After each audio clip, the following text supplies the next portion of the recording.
Esta es una historia real sobre un crimen que sacudió los cimientos del poder corporativo en Estados Unidos. Un asesinato tan calculado como simbólico, cuya escena parecía sacada de una película de conspiraciones.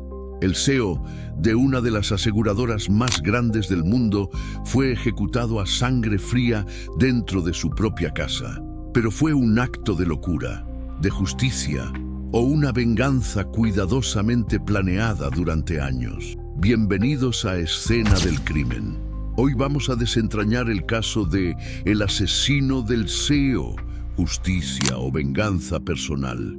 Y cuidado, porque lo que estás a punto de escuchar podría cambiar la forma en la que ves el sistema de salud.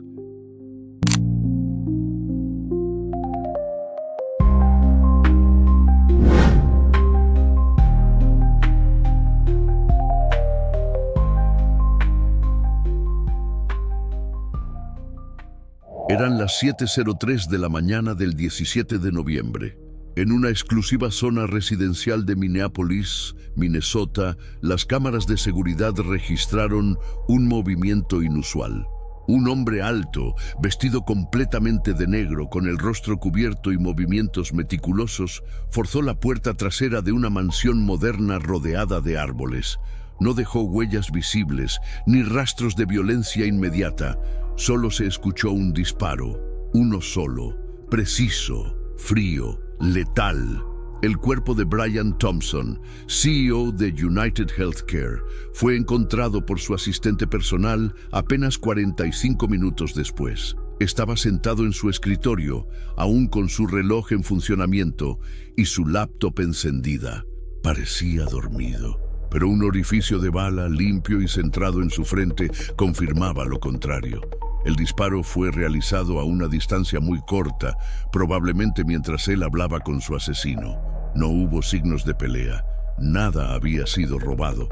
Todo apuntaba a un asesinato selectivo, intencional, profesional. Brian Thompson tenía 52 años. Había construido su carrera desde abajo, comenzando como analista financiero hasta convertirse en uno de los hombres más poderosos del sistema de seguros médicos en Estados Unidos. Bajo su liderazgo, United Healthcare había duplicado sus ingresos y expandido su presencia global, pero también acumuló críticas por prácticas consideradas deshumanizantes, rechazo de tratamientos costosos, aumento de primas para enfermos crónicos e incluso demandas colectivas por negligencia administrativa. A ojos de muchos, Brian era la encarnación de un sistema frío y mecánico, donde el dinero valía más que la vida. Cuando la noticia de su muerte salió a la luz, el país entero quedó en shock. ¿Quién podría haber hecho esto? ¿Un competidor? ¿Un empleado? ¿Un paciente afectado por sus políticas? Las autoridades activaron inmediatamente un protocolo de alto perfil y el FBI tomó el control de la investigación. Sin embargo, lo que parecía ser un crimen sin pistas dio un giro inesperado menos de 24 horas después. Un hombre fue detenido a solo 3 kilómetros de la escena del crimen, caminando por una avenida sin aparentar prisa.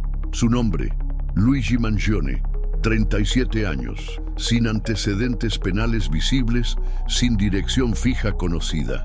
Lo que llamó la atención fue que portaba un maletín metálico. Dentro había documentos de identidad falsos, una pistola semiautomática modificada con piezas impresas en 3D y un manifiesto escrito a mano con el título El Estado Enfermo, cómo las aseguradoras destruyen vidas.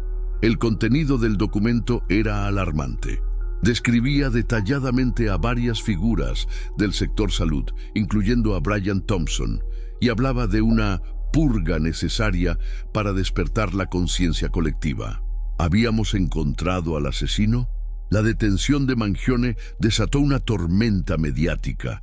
Mientras unos lo llamaban terrorista doméstico, otros empezaron a leer su manifiesto como si fuera un grito desesperado de justicia.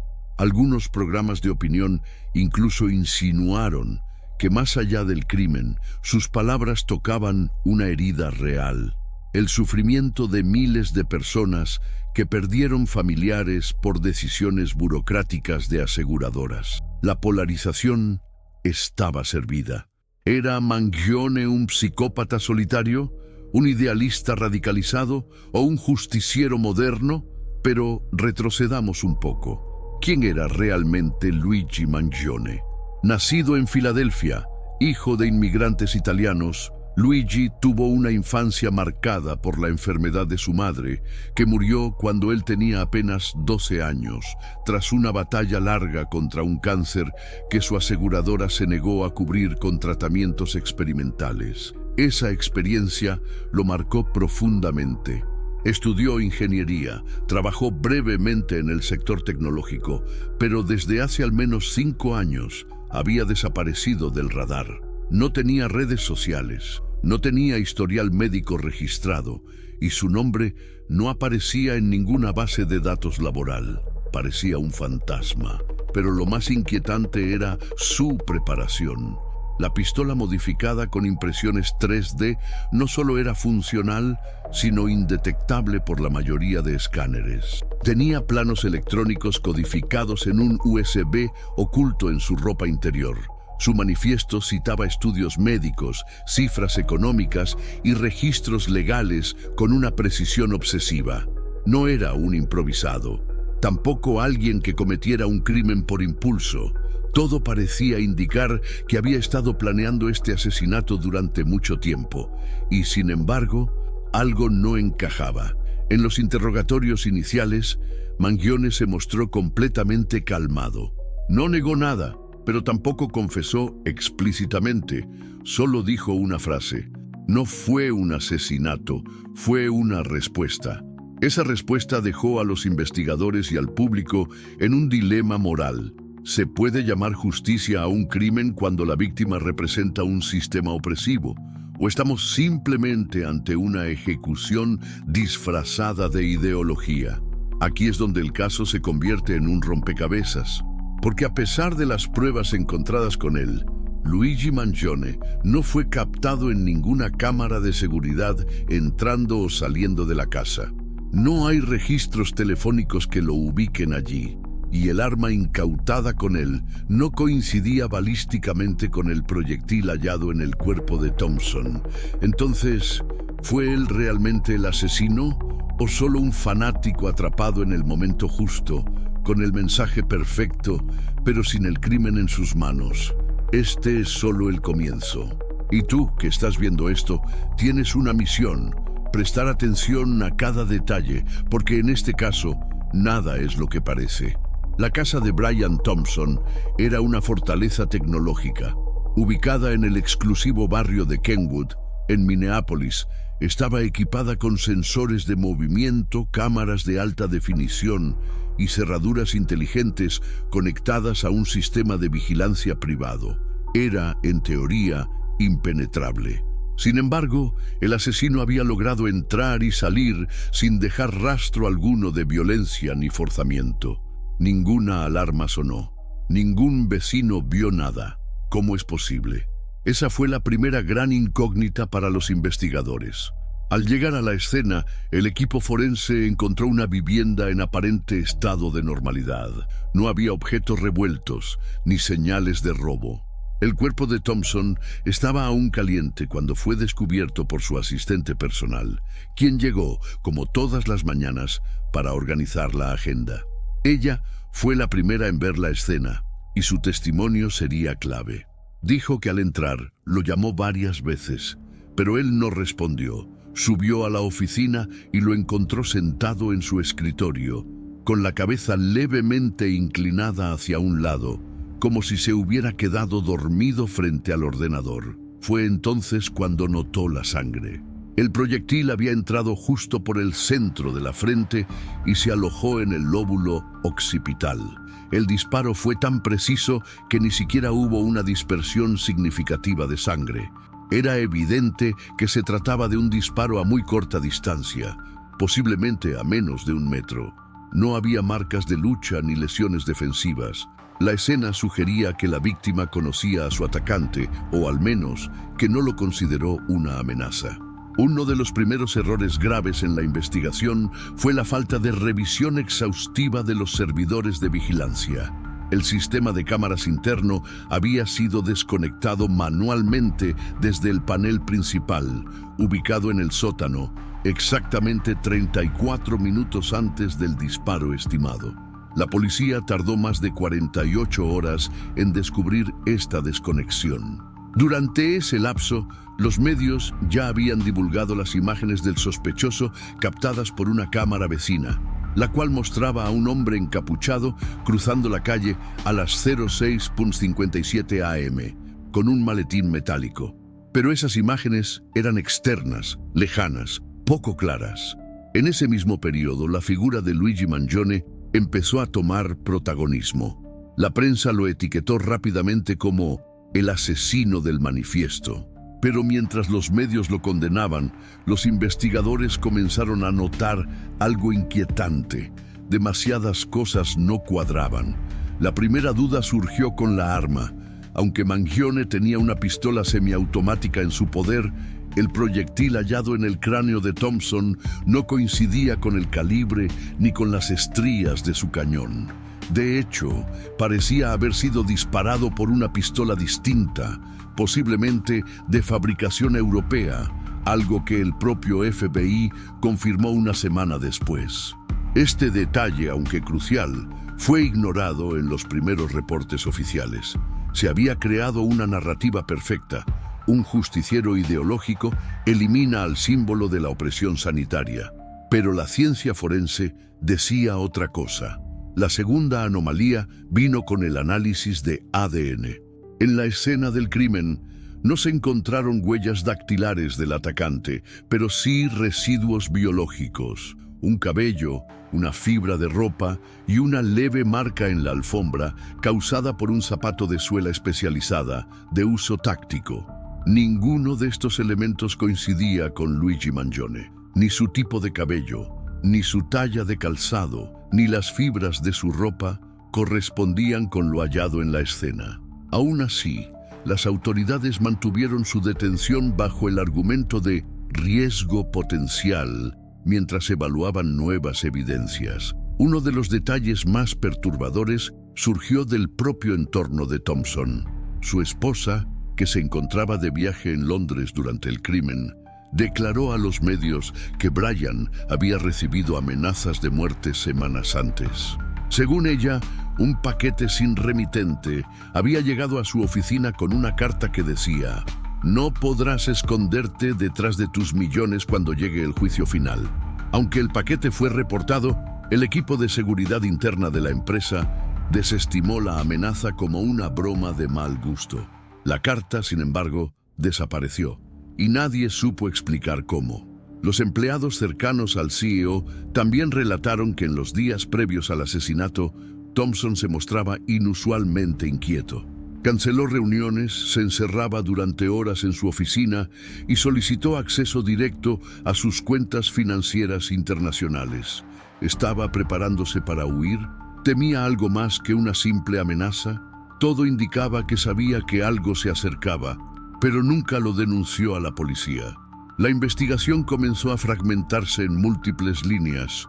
Por un lado, estaba la narrativa mediática del asesino ideológico, Mangione, el hombre con el manifiesto, con el arma impresa en 3D, que caminaba sin miedo a metros de la escena. Pero por otro, los datos técnicos lo desmentían. Las cámaras no lo ubicaban dentro de la propiedad. Su arma no coincidía. Su ADN no estaba allí. Entonces, ¿por qué estaba tan perfectamente preparado para ser culpable? Los detectives comenzaron a explorar otra posibilidad. ¿Y si Luigi no era el autor, sino el señuelo? ¿Y si alguien más, con acceso real a la casa, conocimiento de los sistemas de seguridad y recursos suficientes, había ejecutado el crimen mientras colocaba todas las piezas para incriminar a otro? Esta teoría tomó fuerza cuando descubrieron que uno de los servidores de seguridad de la casa había sido manipulado remotamente. El software tenía un backdoor, una puerta trasera digital que permitía acceder a todo el sistema desde fuera. y ese acceso había sido activado justo a las 06:23 AM del día del crimen, minutos antes de que se cortara la grabación. La pista conducía directamente a una empresa subcontratada por United Healthcare para mantenimiento digital, y uno de sus técnicos había sido despedido injustificadamente 3 meses antes. La pregunta se volvía cada vez más compleja. ¿Realmente Mangione apretó el gatillo? ¿O fue simplemente el rostro perfecto para una ejecución cuidadosamente planeada por alguien más? En este punto, todo estaba cubierto por una neblina de dudas, contradicciones y posibles encubrimientos. Pero lo que estaba por salir a la luz en los próximos días daría un giro inesperado, porque una pista olvidada por todos iba a emerger desde el lugar más improbable. En toda investigación criminal llega un punto en el que los hechos y las motivaciones comienzan a cruzarse de manera inesperada. En el caso del asesinato de Brian Thompson, ese momento llegó cuando el FBI comenzó a mirar más allá de Luigi Mangione. Si bien su manifiesto lo colocaba como un posible autor intelectual, las pruebas físicas y tecnológicas abrían otras puertas. Y detrás de cada una de esas puertas aparecían personas que tenían razones muy reales para desear la muerte del CEO. El primer nombre que surgió fue el del doctor Charles Henders, un exdirector médico de United Healthcare. Henders había sido despedido por Thompson personalmente tras un escándalo interno que involucraba la negativa sistemática a tratamientos de alto costo en pacientes pediátricos. En palabras simples, Henders diseñó un algoritmo que priorizaba el ahorro financiero por encima de la urgencia médica. Cuando el escándalo estalló, Thompson lo convirtió en chivo expiatorio para proteger la imagen de la compañía. La humillación fue pública.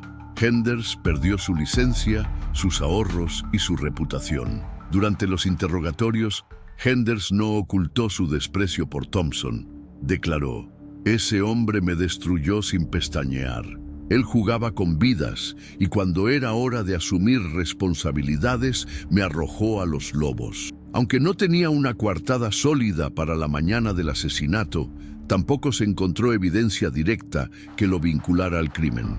Sin embargo, una búsqueda en su ordenador personal reveló que había descargado múltiples artículos sobre impresión 3D de armas y acceso remoto a sistemas de seguridad. Estaba investigando para entender la tecnología o para usarla. El segundo sospechoso fue Sophia Reynolds, una exanalista de datos de la aseguradora, y según algunos correos internos recuperados por los investigadores, tuvo una relación romántica secreta con Thompson. El problema comenzó cuando Sophia descubrió documentos internos que revelaban la manipulación de estadísticas para negar coberturas. Ella confrontó a Thompson y amenazó con hacerlo público. Semanas después fue despedida por rendimiento deficiente y firmó un acuerdo de confidencialidad con una cláusula millonaria. Sin embargo, lo que más llamó la atención de los investigadores no fue su despido, sino una serie de pagos realizados desde una cuenta bancaria a nombre de Sophia a una empresa de software que, casualmente, también proveía servicios de seguridad digital. La misma empresa que mantenía los servidores de vigilancia de la casa de Thompson. Sophia negó conocer esos movimientos, pero su tarjeta personal había sido usada para acceder a la plataforma días antes del asesinato. ¿Estaba siendo utilizada?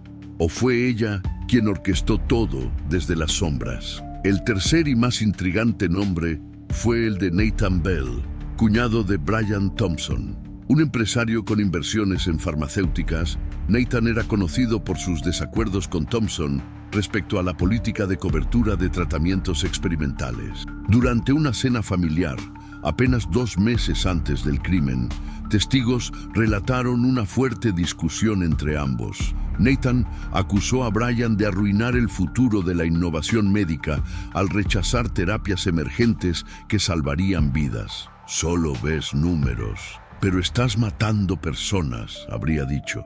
Pero lo más inquietante fue lo que reveló una llamada interceptada por casualidad. Un día antes del asesinato, Nathan recibió una llamada desde un número desconocido. En la grabación, una voz distorsionada le decía: «Mañana todo cambiará. Prepárate para un nuevo comienzo». Nathan no denunció esa llamada, y cuando fue confrontado, respondió que pensaba que era una broma o spam. Sin embargo, los registros del FBI mostraban que ese número fue utilizado anteriormente por un servidor encriptado con sede en Europa del Este. Un mensaje de advertencia o complicidad, y aún había un cuarto nombre que surgió de forma inesperada: Emma Keller, periodista investigativa.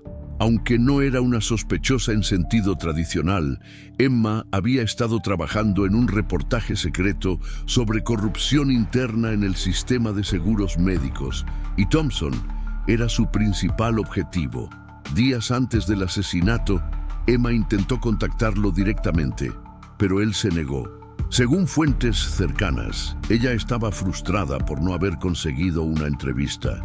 Pero luego del crimen, Emma publicó un artículo detallado en menos de 48 horas, con información interna que ni siquiera la policía había hecho pública. El FBI empezó a preguntarse cómo consiguió esos datos. ¿Tenía una fuente interna o fue parte de algo más grande? Cuando la interrogaron, Emma dijo que había recibido los documentos anónimamente a través de una plataforma segura.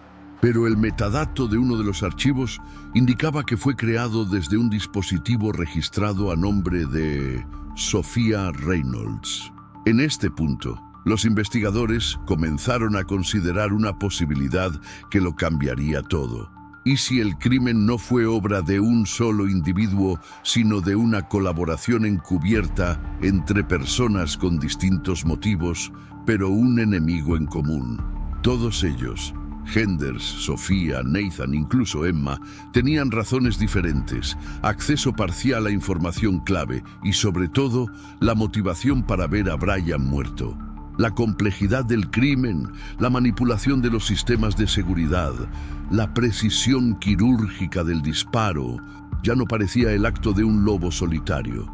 Y si Mangione solo era la distracción perfecta, el hombre dispuesto a cargar con el peso del crimen por una causa ideológica, mientras otros ejecutaban la parte técnica, los agentes asignados al caso comenzaron a redefinir su estrategia. De perseguir a un asesino, pasaron a buscar conexiones, porque en este nuevo escenario, cada sospechoso representaba una pieza de un plan más grande. Uno que había sido cuidadosamente orquestado para parecer sencillo, pero que ahora mostraba capas y más capas de intenciones ocultas. Y en medio de todo eso, una evidencia digital olvidada estaba a punto de salir a la luz. Un audio grabado sin querer, archivado automáticamente en la nube de la propia víctima. Una conversación que, al ser escuchada por los investigadores, revelaría algo que nadie esperaba. A medida que la investigación avanzaba, el caso del asesinato de Brian Thompson comenzaba a desmoronarse en público. Lo que al principio parecía un crimen con un culpable claro, Luigi Mangione, el ideólogo radical, se transformó rápidamente en un enigma con múltiples capas, contradicciones y actores con motivos ocultos. El FBI, presionado por los medios y por la magnitud del caso, tomó decisiones apresuradas. Y como ocurre en las historias más inquietantes de crimen real, las primeras certezas pronto se revelaron como errores garrafales. Uno de los primeros fallos fue subestimar el contenido del manifiesto de Mangione. A pesar de haber sido catalogado como delirante y paranoico, el texto contenía una serie de referencias específicas a casos reales de pacientes negados por aseguradoras, documentos clasificados y nombres de altos ejecutivos que no eran de dominio público. Los agentes de inteligencia comenzaron a revisar cada línea y se dieron cuenta de que alguien había proporcionado esa información desde dentro del sistema. El manifiesto no era solo un grito ideológico, era un mapa de denuncias. Pero fue un simple descuido lo que dio el primer gran giro. En una carpeta digital etiquetada como personal en el servidor de Brian Thompson, La policía descubrió un audio activado automáticamente por su asistente de voz. El archivo tenía fecha del 16 de noviembre a las 23:41, horas antes de su muerte. Al reproducirlo, se escucha claramente la voz de Brian diciendo: «No puedo confiar en nadie, Sofía ya sabe demasiado. Y Charles, si se entera de que fui yo quien filtró el contrato, podría matarme». Esa frase cambió por completo el enfoque. Primero, porque confirmaba que Thompson sentía una amenaza inminente. Y segundo, porque reconocía que él mismo había filtrado un contrato. ¿Qué contrato? La respuesta llegó 2 días después, cuando un analista forense encontró un documento encriptado en la nube personal de Thompson, una copia de un acuerdo confidencial entre United Healthcare y una farmacéutica europea en el cual se cancelaban tratamientos experimentales prometedores a cambio de beneficios fiscales para la aseguradora. Ese contrato, si salía a la luz, no solo arruinaría la imagen de la empresa, sino que arrastraría consigo a varios ejecutivos, entre ellos el mismo cuñado de Thompson, Nathan Bell, quien era accionista en esa farmacéutica. ¿Había cambiado Brian de bando? ¿Estaba dispuesto a denunciar desde adentro? Si era así, tenía enemigos poderosos y cercanos, y ese audio dejaba claro que lo sabía. El FBI decidió reinterrogar a Sophia Reynolds.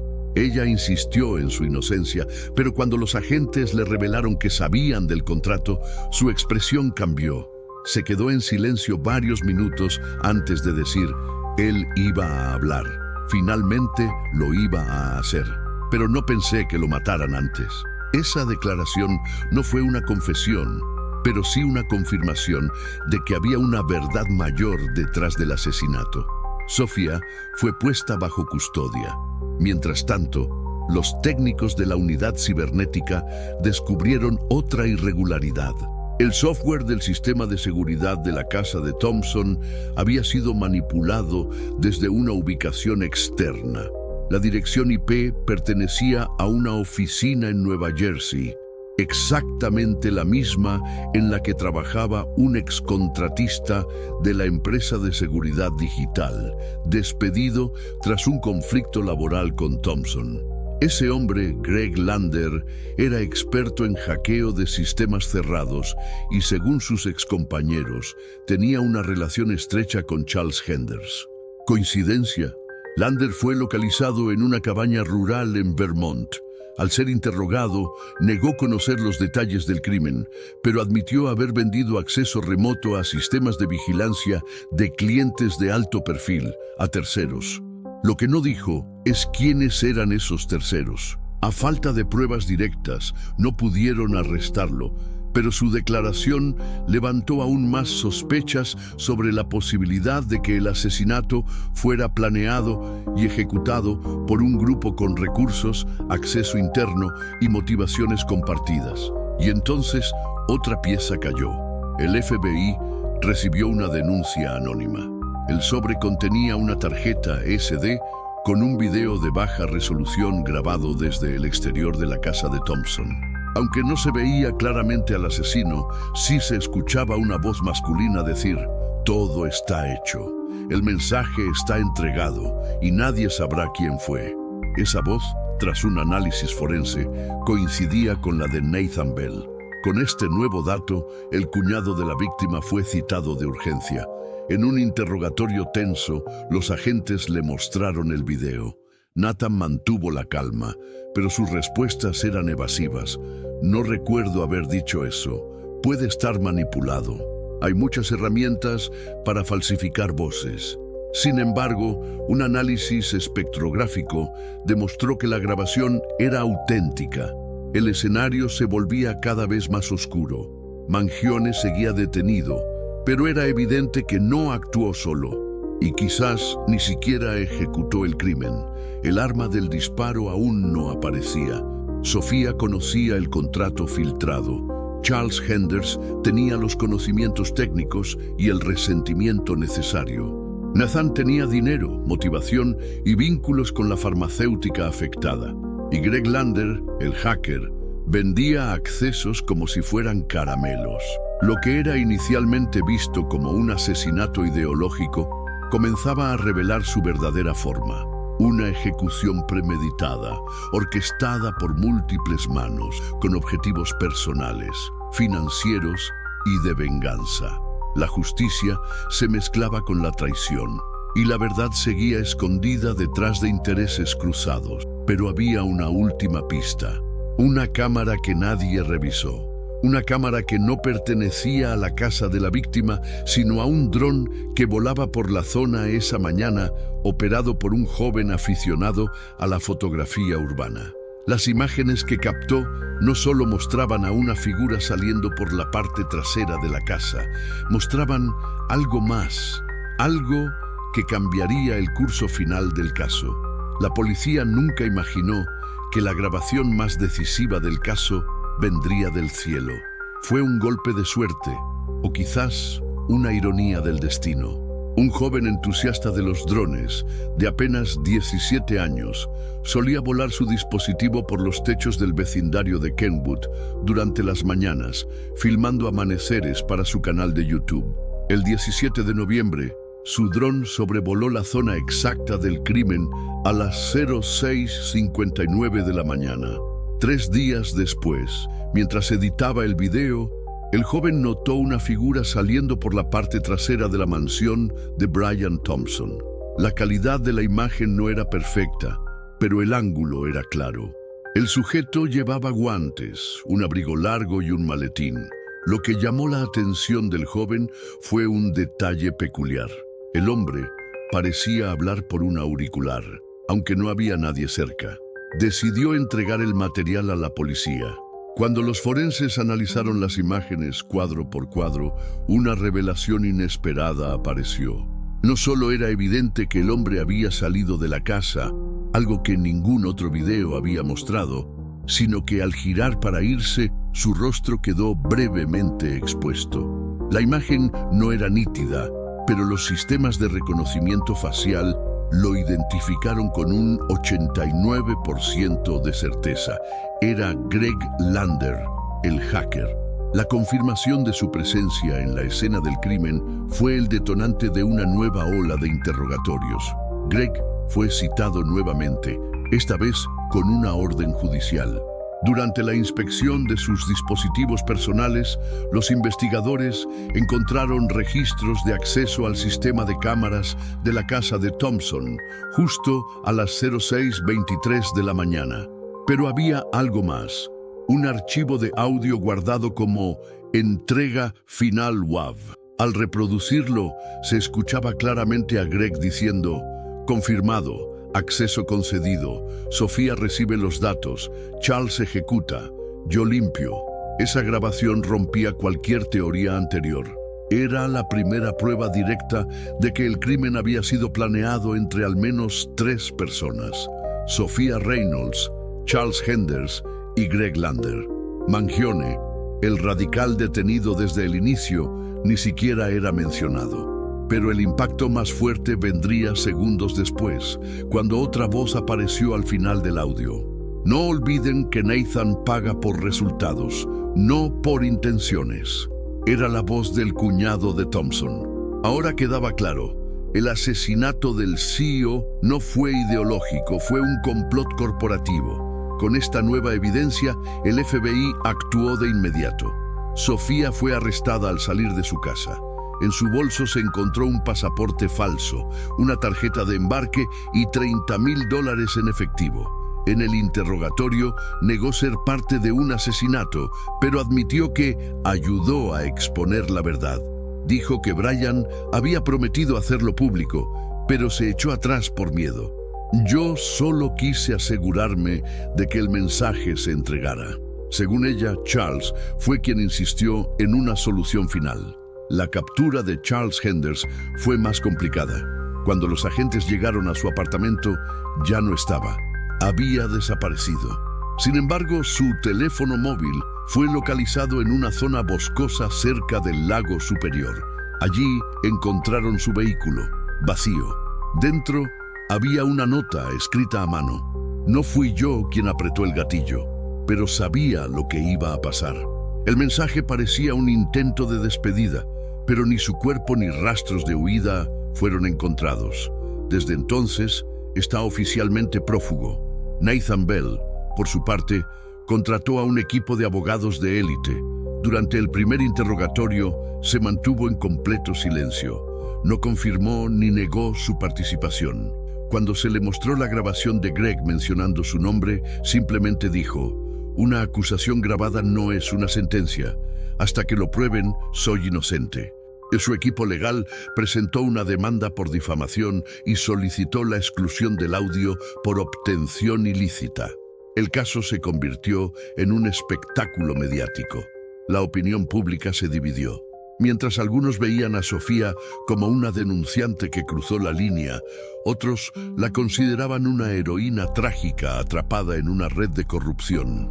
Nathan era para muchos el verdadero cerebro detrás del crimen, pero sin pruebas directas seguía libre. Greg Lander fue acusado de manipulación informática y complicidad en homicidio. Su juicio estaba en proceso. Sofía, por su parte, accedió a un acuerdo con la fiscalía. Reduciría su pena a cambio de testificar contra los demás. Pero había un cabo suelto: Mangione. Después de casi un mes detenido, el hombre que durante días fue el principal sospechoso fue finalmente liberado. Su manifiesto, aunque perturbador, no tenía relación directa con el crimen. Su presencia en la zona ese día fue una coincidencia trágica. Al salir declaró: «Me convirtieron en un símbolo para distraer al público. Yo denunciaba un sistema. Ellos lo usaron para matar a su propio líder». Irónicamente, su texto sirvió como tapadera para un crimen motivado no por ideología, sino por dinero, venganza y poder. Con esta revelación, el caso del asesinato de Brian Thompson entró en los libros como uno de los más complejos del siglo. Una mezcla de traición interna, silencios estratégicos y una ejecución tan fría como calculada. El hombre que dirigía una de las aseguradoras más poderosas del mundo no cayó por manos de un fanático, sino por su círculo más cercano, cuando decidió cambiar de rumbo, y aún faltaba una última verdad, una confesión que llegaría desde el lugar más inesperado, porque alguien más, oculto durante todo este tiempo, había sido testigo de todo, y estaba a punto de hablar. Pasaron semanas. La opinión pública ya había condenado a Nathan Bell. Sophia Reynolds esperaba su sentencia final tras declarar contra Greg Lander. Charles Henders seguía desaparecido, como si se hubiera evaporado.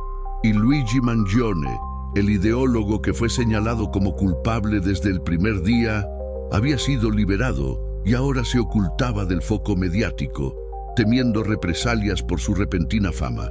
Parecía que el caso se iba enfriando, que ya todo estaba dicho, pero no.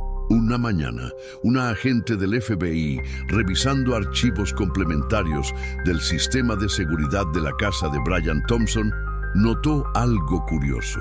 Uno de los dispositivos conectados al servidor de vigilancia había seguido enviando señales, incluso después de que el sistema principal fue desactivado. Era un dispositivo móvil, un teléfono oculto dentro de la casa, que funcionaba como respaldo de emergencia. Nadie lo había notado, nadie lo había buscado. Estaba camuflado dentro del sistema automatizado de la vivienda. Al rastrear el dispositivo, encontraron varios clips de audio, activados por comandos de voz automatizados. En uno de ellos, grabado exactamente a las 06:54 del día del asesinato, se escucha a Brian Thompson hablando con alguien más. Su tono no era de miedo, era de decepción. «Creí que éramos aliados. Pensé que tú más que nadie entenderías por qué debía hacerlo público». Una voz responde, serena, sin apuro: «No se trata de lo que tú pensaste, Brian. Se trata de control, y tú lo perdiste». Esa voz no pertenecía a Sofía, ni a Charles, ni a Greg. Los analistas de audio la examinaron, la procesaron, limpiaron el ruido, compararon. Y el resultado fue devastador. La voz correspondía a Emma Keller, la periodista investigativa que había seguido el caso desde el inicio, la misma que publicó, en menos de 48 horas, un artículo detallado con datos internos, la misma que había declarado haber recibido documentos de forma anónima. No era solo una periodista, era parte del plan. Emma fue arrestada en su apartamento. Durante el registro, los agentes encontraron una laptop encriptada. Tras días de trabajo técnico, se accedió a sus archivos ocultos. Entre ellos, había un video corto, grabado desde su propio teléfono, donde se la veía vestida con ropa negra, colocándose guantes y hablando a cámara. Si estás viendo esto, es porque el plan funcionó. Nadie sospecha de la que cuenta la historia. En el interrogatorio, Emma no negó nada. De hecho, pareció aliviada. Dijo que Brian había sido su fuente, que le entregó documentos que podían destruir a United Healthcare, pero luego se arrepintió y quiso detener la publicación. Quiso negociar, quiso proteger a su cuñado y me traicionó. Ella afirmaba que no lo mató por dinero, sino por coherencia. No puedes encender una llama y luego apagarla porque quema demasiado. Él encendió esa llama. Solo la dejé arder. Su confesión cerraba el círculo de forma inesperada. Emma había sido la bisagra entre los involucrados. Ella conocía a Sofía desde hacía años, cuando cubrió casos de corrupción en el sector médico. Con Charles compartía afinidad ideológica. Ambos consideraban el sistema de seguros como una maquinaria asesina y había contactado a Greg para ayudarla con seguridad digital, aunque terminó reclutándolo para algo más oscuro. En secreto, manipuló a todos. Utilizó la rabia de Sofía, la sed de venganza de Charles y el resentimiento de Greg como piezas de un ajedrez donde solo ella conocía el tablero completo. Incluso a Mangione lo usó. Al descubrir su manifiesto radical en foros privados, Emma filtró parte de su contenido a la prensa tras el crimen, posicionándolo como el enemigo perfecto. Todo cuadraba, era brillante y aterrador. En su juicio, Emma declaró: "No maté a un hombre, cerré un ciclo. Lo que él representaba merecía un final. Solo fui la mano que ejecutó la voluntad de muchos". El tribunal la condenó a cadena perpetua, sin posibilidad de libertad condicional.